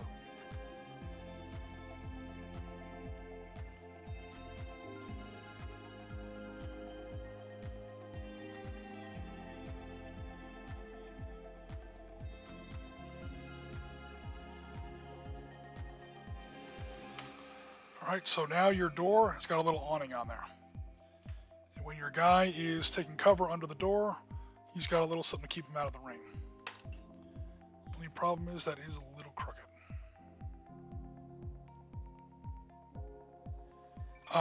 The temptation is going to be to just slap it on there at 90 degrees. You obviously don't want to do that. Do a little bit of an incline. I don't know, 20 or 30 degrees. Hopefully that shows up. Yeah, something like that. And you just keep doing that. You do that on all your first floor buildings. The second floor building is kind of covered up by this other piece, but I'm going to do it on all the first floor buildings. I need 1, 2, 3, 4, 5, 6, 7, 8, 9, 10, 11 more. Oh man. But it's going to add a lot to the building when they're all done. So I might not do them all now, again, just because of stream purposes. I'll do a couple more.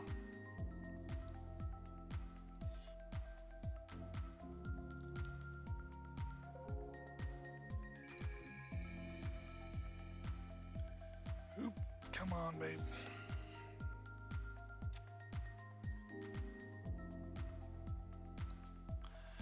Another good thing about Elmer's glue, Elmer's wood glue is stronger.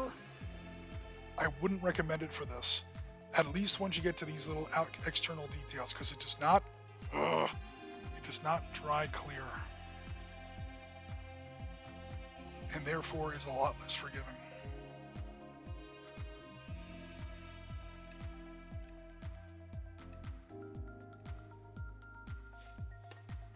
My awning has a little bit of performance anxiety there. It won't stay up.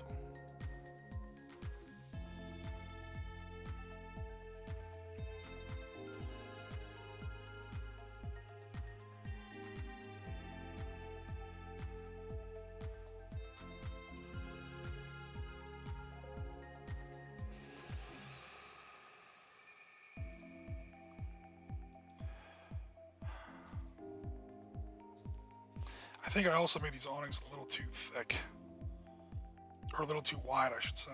So there's a lot of weight further out from the building than there should be. And it's not, it's having some trouble staying on there.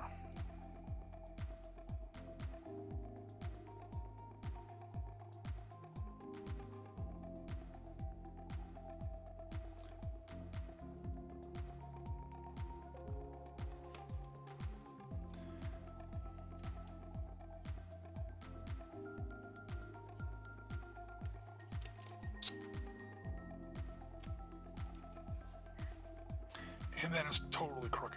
I finally got it to stay up, and it's not in the right place. Slightly annoying.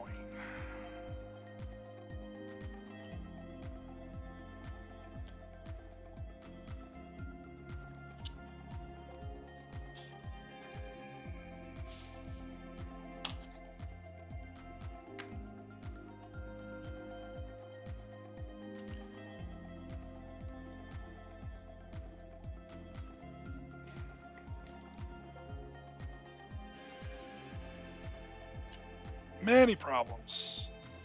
Highly aggravating. Try this one more time. Because it's about to get a little annoying.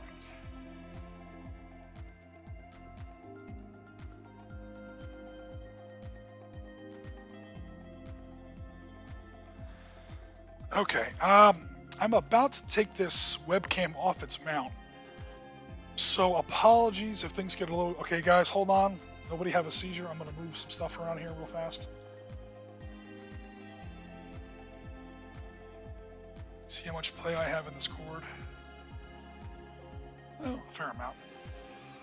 Okay, what I was going for there, hopefully you can guys see now, especially if it'll get in focus. Oh, I forgot it's not on autofocus. One moment.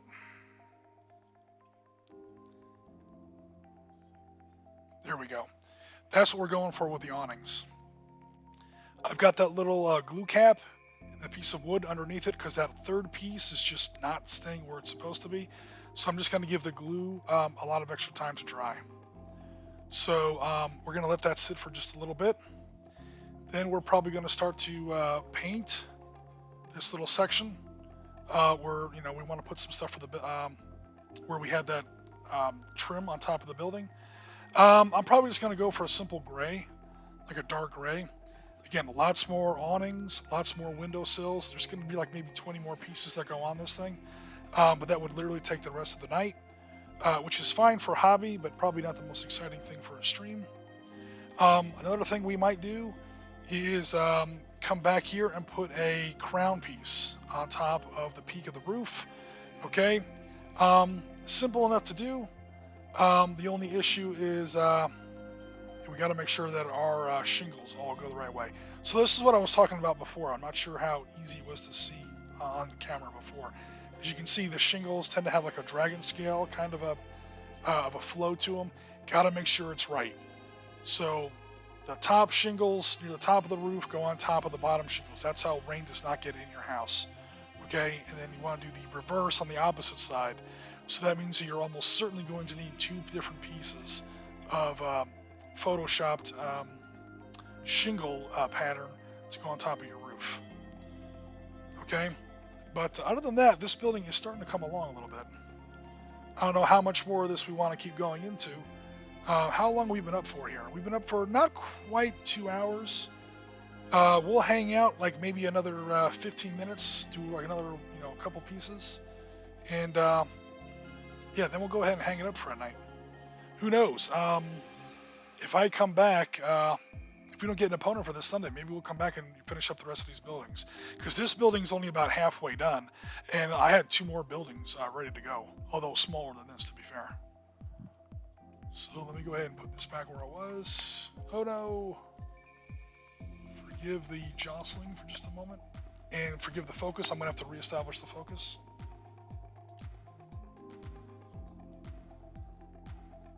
Okay, what's completely out of focus here? Give me a second. Cool. All right, so move my miniature aside. Hopefully that stupid It's still not in the right, it's still not staying put. Oh my god, this thing is going to drive me nuts. Alright, I'm going to continue to fight with that off camera. One of these little awnings I have over one of my windows is not cooperating. Then again, looking at it now, it is kind of big. So I may just take those off and recut them and repaste them on there. But yeah, you guys get the basic idea. There's a whole bunch of other stuff we can then add to the building. Again, we might come back and do more of this on Sunday if we don't get an opponent. But stuff goes on the roof. Little chimneys, little gutters. They're actually pretty easy to do. I'll just go through some of the basics here super fast because we're going to kind of wrap up the stream here in a little bit. Oh my god, please come out of the bag. We've got wooden pieces that are pre-cut and ready to go. They kind of sit on the side. Yeah, it already fell off. Ugh. I gave you like 20 minutes to dry and you still fell over. The hell with you. I'm going to recut that later. It's also getting like waterlogged with the glue at this time. Alright, I'll fix that later. I don't want to get annoyed with it on camera. Get these little wooden dowels by the bag at your local craft store. Stick them underneath. Again, once you get an awning or even this molding piece, you can literally just kind of jam them on there. Paint them gray first. Maybe a little bit of a rust effect. A little bit of an orange and red paint on there. Make it look a little rusty. And then stick them on the side. You can, yeah, before you know it, this will no longer look like just a candy box that, you know, some Yahoo printed out some skins from Photoshop and then glued them on there. It's not going to look like a square. You want to break up that basic square rectangular shape. And once you get the basic construction down, like I said, we got all the vegetables out of the way as far as this project goes. Now it's time for the dessert. So I don't know how long you guys want to stay on the stream for. Nope, this one piece of still not staying on there. But yeah, you would paint this gray, put a little bit of orange on there. To make it look rusty, you want to do that before you paint it. You glue it onto the model. You glue it onto the model. I'm going to go ahead and paint these trim pieces a dark gray, put in the rest of my awnings, put in some small window sills using brick pattern. By the time this thing is all done, it's going to be pretty solid. Another thing I sometimes do is I get those warehouse glass pieces that we see here on pieces like this pattern, okay? And I glue them on here, and I basically make a triangle, a shallow triangle. And what that allows you to do is it sits on top of the roof. Now this one, it won't work because it's not the right angle. You see there, the angle of my building is way too steep for it, but I would just make new ones for this. And now you can really start to get crazy with the shape of your roof. And once you get, what's the word here, level pieces on your roof, now you can go crazy. You can add anything. These little wooden spools, these little wooden beads. They look like HVAC units or those little HVAC vents, especially once you paint them gray. You can start putting all kinds of stuff on there. At the end, you get some wire. You start putting TV antennas on there. You go down to the dollar store. You buy some crappy toys like, I don't know, G.I. Joe, sci-fi, Transformer, weirdo action toys. They have little radars. You slap a little radar dish on there. It looks like a little satellite TV array or something like that. There's all kinds of little stuff you can do. But the tough part is the actual construction of the house. You have to build the walls and foundation and the roof first. And then once you get the basic shape built and it's sturdy, you know, it won't break. Like I just broke one of my stupid, yeah, those awnings are way too wide. But once you get the actual building built where it won't, you know, you can pick it up and move it around, spin it around, and it won't, you know, break or anything like that on your table. Then you can go ahead and start getting fancy with it. Okay. So there's a nice hex mat behind. Oh yeah, there's a little bit of Dark Star back there. We used to use them when you did Dark Star with minis. Okay, cool, Jen. Thanks, appreciate it. Sure, I'm not missing too much here. Oh, Dimitrios, the reason I'm free, I'm up for pretty much anything. Okay, so Dimitrios has a question. What kind of board and miniatures do you show? October, December is the worst quarter of my life. Okay, I get it. Let's see. Oh God. What kind of games do we play on Sunday? We're just experimenting with Battle Group 28mm, virtual miniatures, obviously. We do Panzer Leader or Panzer Blitz, Arab Israeli Wars, Valor and Victory, Sitrep Skirmish, Contact Front, Air War C-21, Naval Command, Battle Carry Sabo. We do a lot of stuff. Obviously, you know, whatever the group or the opponent is interested in at the time.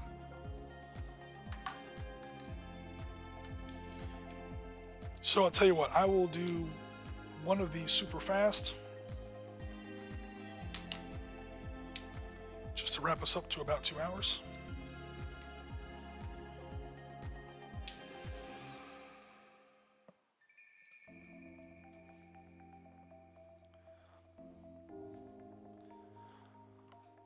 We got a decent brush. I stress decent because this is terrain and doesn't have to be a perfect brush. Oh man, I got paint on my... How'd I do that? I try to keep a clean mat for streams. You guys can see how well that's going. I'm gonna have to buy another mat, even though this one's nowhere near the end of its life. But it's not exactly camera sexy anymore.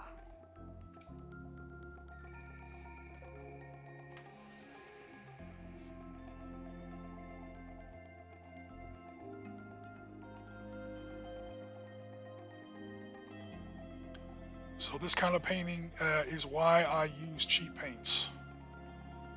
Everyone likes to make fun of my paints.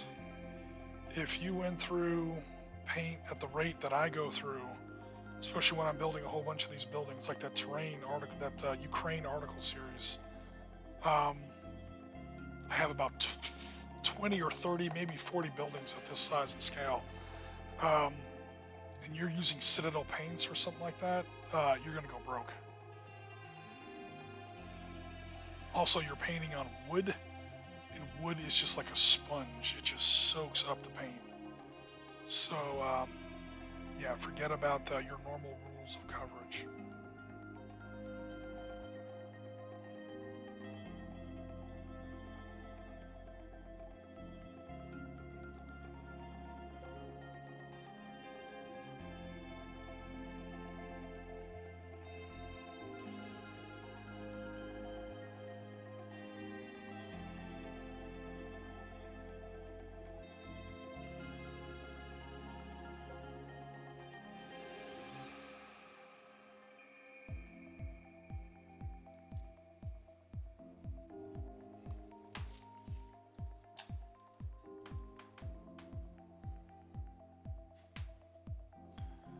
So what's everybody else up to as far as hobby goes?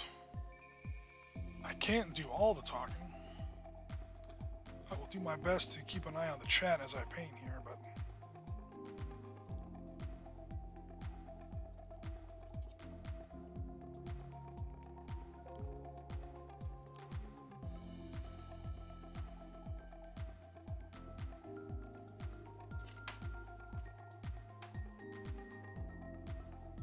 I know Rasmus is working. Team Mythio sounds like he might also be working. A lot of people are busy this time of year. If they're not working, end of quarter, end of year, a lot of businesses get a little crazy. They're busy with family.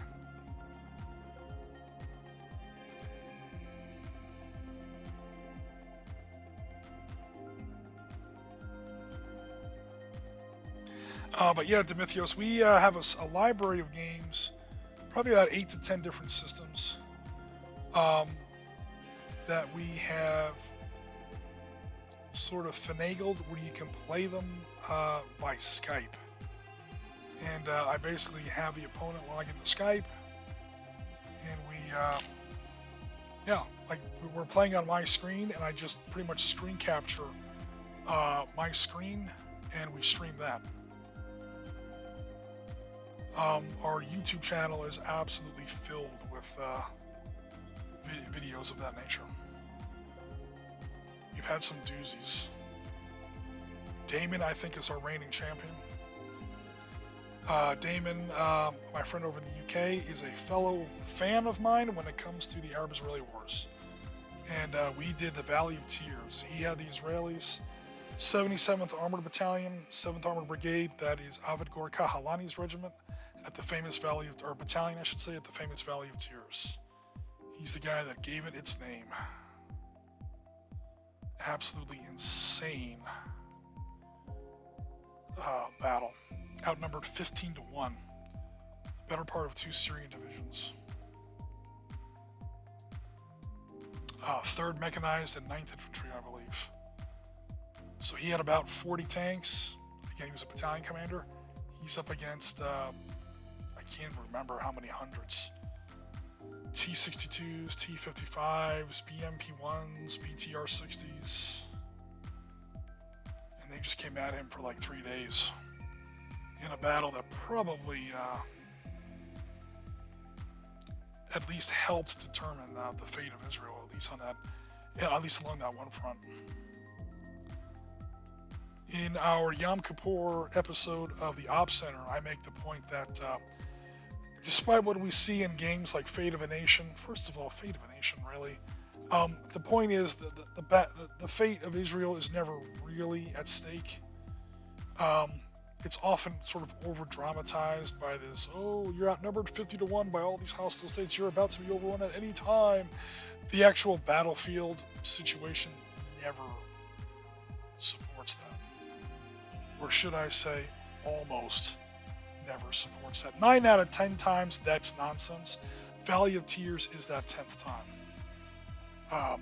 Where it really could have gone the other way. And if it had, would have had Syrian tank brigades like in the heart of Galilee in like 20 minutes. Really would have been a bad situation. So anyway, I got off on a bit of a tangent there. But we played Arab-Israeli wars, full scale, the real deal, no shortcuts, no, well, this is just part of the action. No, we did the whole thing. The Valley of Tears took 7.5 hours live on stream. But we did get through it. He won that game by, I think, 2 points at the end. So good on him. And then him and my friend Andrew got together and did, they took 1st Dorsets and 1st Derbyshire, if I'm getting the name of those regiments correctly. They were the first battalion of those 2 regiments were the first guys to land at Jig Sector on Gold Beach, one of the British sectors of, cut each of these in half. No, that's going to be too short. They were the first 2 regiments to land at, or the lead regiments of those 2, the lead battalions of those 2 regiments were the first units to land at least the Jig sector of Gold Beach. So each beach has a number of sectors. Like, Omaha has, Easy, Dog, Charlie. They're all named after letters. Utah had Uncle and Victor. Juneau Beach had Nan and Mike, so on and so forth. So we did, long story short, we did basically half of Gold Beach. All of it. Well, I just said half, so that doesn't really make sense. We did half of Gold Beach at true scale. 9.5 hours. 3 players. I had the Germans. And those 2 buddies of mine had those 2 regiments of British. At least those were the lead. Then I think 2nd Derbyshire came on board after that, followed by the Sherwood Rangers and their Sherman tanks. We also had some Royal Marine Commandos, land infantry, and Cromwell assault tanks. Yeah, it was a hell of a battle. 9.5 hours, all on camera. And the 1.5 hour highlights, it's 3 30-minute parts on YouTube, are still available on YouTube. The sound on those episodes aren't the best because it's like a long time ago, 2 years ago, before I had a decent mic. So the sound isn't the best on those 2, the audio, but the game is awesome. They won that game, spoilers, they won 9.5 hours, they won with virtually the last die roll. I mean, it wasn't exactly the last, but it was definitely the last turn. And it was like, there were like 3 more die rolls after that, but that was mostly just mopping up.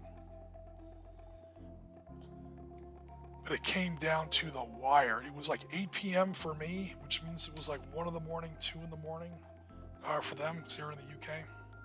They stuck with it, man.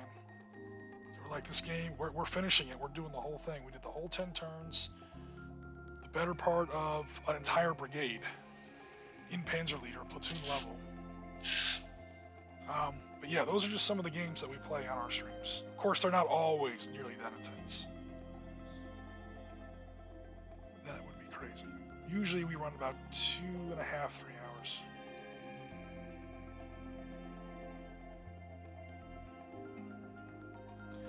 Alright, so I'm hoping these little awning pieces will have an easier time standing here.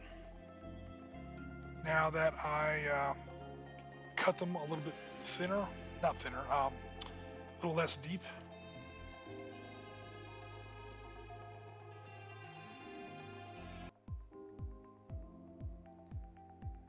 So that's the beginning of our little building. There's one of our little operators there. Hold on, let me hold on to that camera a little bit better. Sorry about that. That's what we're going for.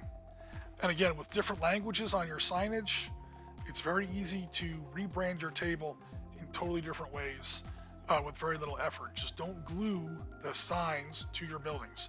Cut it out, leave them on little bits of cardstock, and just throw them in a baggie.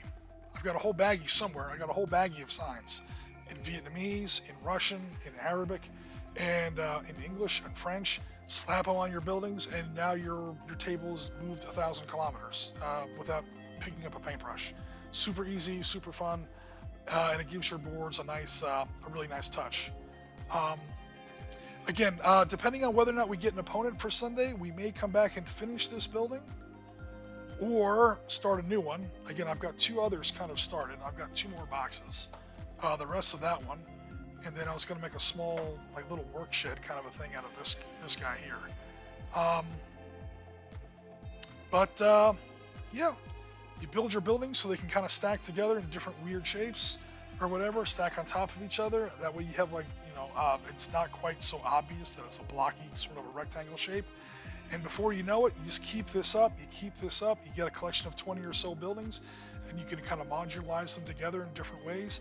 And before you know it, you've got an urban table that other players are like, wow, how much did all that terrain cost you? Well, it cost you a lot of time, but it didn't cost you that much money. All right, so that's, I think, going to be it for now, folks, unless there's any last questions in chat.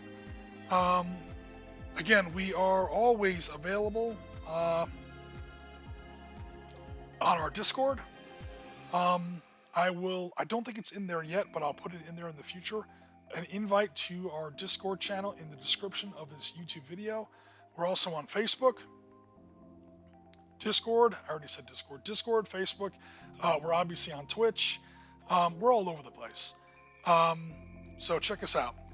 I do think we have a podcast coming out this Saturday, and I will be running something on Sunday. It might be more of this. If I don't get an opponent for a virtual war game, that little piece of roof is still a little loose there. There's a little leak in that roof there. I'll fix that a little bit after stream.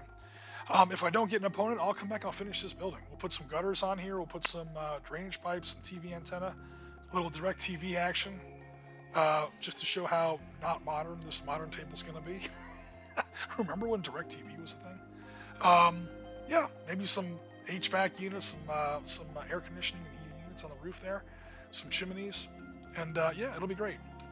So for now, everybody, thanks very much. This is Risking and Jim for the Sitrep podcast. And as always, Tango Mike for stopping by, hanging out. Definitely enjoyed all the chat. And we'll be in touch one way or another later on this weekend. But for now, I'm out of here. Take care, everybody. And we'll talk to everybody very shortly. Enjoy the rest of your evening, everyone.